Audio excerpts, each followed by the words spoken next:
33 smartphone बंद होगाकू जाऊँगी WhatsApp तालिकार ना तो आपण फोन जदि आपण व्हाट्सअप व्यवहार करती एवं आपणकर एक पुराना मोबाइल अच्छी तेबे आपण खराब खबर मेटा द्वारा परिचालित मेसेजिंग आप व्हाट्सअप iOS 15.1 रु पुराना संस्करण पर सपोर्ट शेष करने को निष्पत्ति नहीं।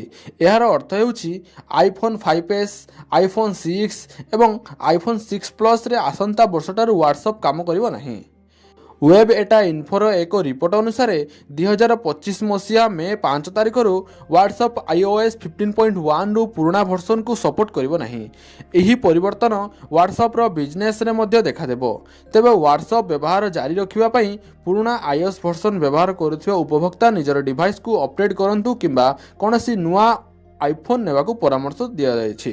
एही परिवर्तन मुख्यतः आईफोन 5s आईफोन 6 एवं आईफोन 6 प्लस उपभोक्ता को प्रभावित करिवो कारण एही मॉडल गुड़िक पई उपलब्ध शेष iOS अपडेट हेउछि iOS 12.5.7।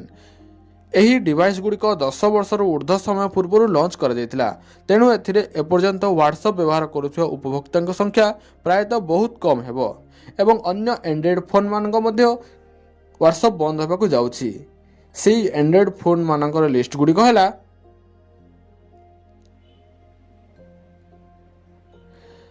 आशा कर फ्रेंड्स आपन को भिडियोटी भल लगी भिडियोटी भल लगे वीडियो को लाइक करंतु और आम चैनल को सब्सक्राइब करी पाखरे थिबा बेल आइकन को आले क्लिक करंतु।